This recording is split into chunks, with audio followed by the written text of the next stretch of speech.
Day 2 builds directly on what we covered in Day 1. We know what the Zero Trust Exchange is. Now let's understand why it exists.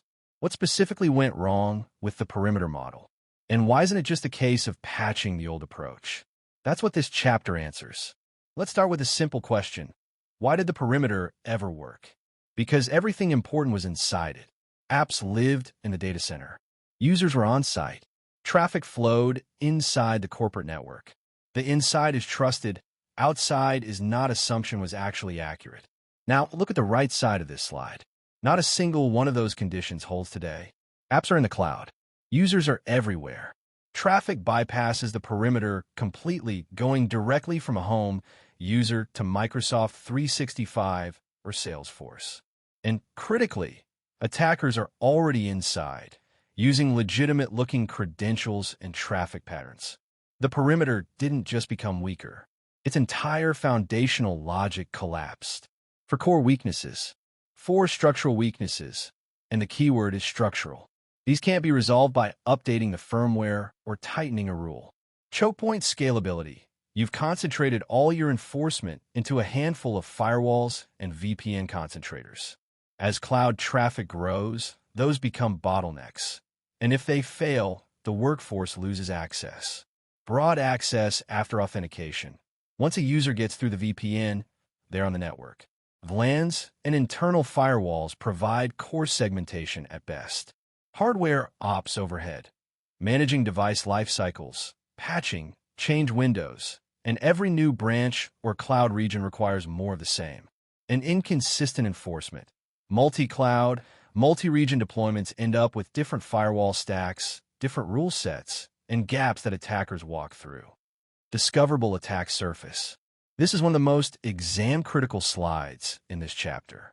Every public IP your organization owns is a target. Attackers don't need a zero-day exploit. They just need a scanner. Your VPN gateway has a public IP. It's being scanned right now. Every open port, every inbound firewall rule is part of your discoverable attack surface. ZPA eliminates this entirely through a concept called inside-out connectivity. The app connector, sitting inside your private environment, makes an outbound-only connection to Zscaler. Your private application never gets a public IP. There are no inbound firewall rules. Users connect to Zscaler, which brokers the session. From the internet, your application is invisible. That's what zero attack surface means. Credential compromise and lateral movement. Follow the attack chain on the left. An attacker steals VPN credentials through phishing, keylogging, credential reuse, whatever the method. They authenticate. The log shows a successful VPN login, completely legitimate looking. And now they have network-level access. From there, it's lateral movement, port scanning, discovering internal systems, privilege escalation, and eventually reaching databases or Active Directory. The right side shows how ZTE breaks this chain. ZPA grants access on a per-app basis, not per network. Even with valid credentials, the attacker can only reach the specific app segments that identity is allowed, specific FQDNs, IPs, and ports. They can't scan. They can't pivot. Device posture checks and risk scoring mean unusual behavior can trigger step-up authentication or an outright block. VPN and firewall limitations. 3 problems that can't be fixed by buying a better VPN or a newer firewall. First, VPN by design extends the corporate network to remote users, which is exactly the opposite of zero trust. It also means all traffic, including the Teams call going to Microsoft's cloud, has to hairpin through your data center first. Second, firewalls are tied to specific locations. When you move workloads to AWS or Azure, you end up deploying virtual firewalls there too. Same perimeter problems, higher cost, more complexity. Third, all of this requires manual scaling. You can't elastically scale a VPN concentrator the way a cloud service scales. When 20,000 users suddenly went remote, organizations found this out the hard way. Internet exposure for users and apps. Think of the internet as the new corporate network, because that's what it has become for most enterprises. The top left box shows what happens without ZA. Users browsing directly from home or mobile means phishing emails, drive-by malware downloads, and credential theft all happen completely uninspected.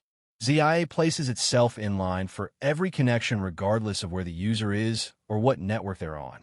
The top right shows the app side. When teams migrate a private app to AWS and assign it a public IP to allow remote access, they've just made that app internet reachable. ZPA's inside-out model means the app gets no public IP, no inbound rules, and remains completely dark to the internet. ZIA for outbound, ZPA for inbound. Together they cover every exposure vector. The backhaul problem. Picture this. You're a remote user in London and you need to open a Salesforce record. Without ZTE, your traffic goes from London to your corporate data center in Frankfurt, gets inspected by the security stack there, then gets forwarded back out to Salesforce's servers, which might be in Dublin, 40 minutes drive from where you started. That's backhaul. For file downloads, it's annoying. For a live Teams call, it's the difference between a productive meeting and a broken one. The 50 to 200 milliseconds that backhaul adds translates directly into audio dropouts, video freezes, and frustrated users filing IT tickets. ZTE local breakouts fix this. Your traffic goes from your device to the nearest Zscaler edge, gets fully inspected and policy enforced there, then routes optimally to the destination. No detour through a data center. ZTE addresses every weakness. This is your exam cheat sheet, and the exam will absolutely test this. For every perimeter problem, there's a specific ZTE architectural response. Discoverable public IPs. ZPA inside-out connectivity, no public IPs, no inbound rules. Credential compromise enabling lateral movement. ZPA app segments constrain access to specific FQDNs and ports. Lateral movement is architecturally impossible. VPN hairpin latency. ZIA local breakouts via GRE, IPsec, or Z-tunnel to the nearest edge. Hardware scalability and single points of failure. Cloud-native, globally distributed service edges with anycast routing and elastic capacity. Inconsistent multi-cloud policy. One policy engine for all users, all locations, all environments. When you see a scenario question in the exam, this mapping is what you're reaching for. Key takeaways. 6 things to own from day 2. The inside is trusted assumption is permanently broken. Attackers are already inside. Every public IP is attack surface. ZPA's inside-out model eliminates this. Stolen credentials plus VPN equals full network access. ZPA's per app model constrains that blast radius completely. VPN hairpins add 50 to 200 milliseconds to cloud traffic. ZIA local breakouts eliminate the need entirely. ZIA and ZPA together cover every internet exposure vector. Outbound for users, inside out for apps. And one policy engine replaces the multi-cloud, multi-stack rule sprawl that creates enforcement gaps.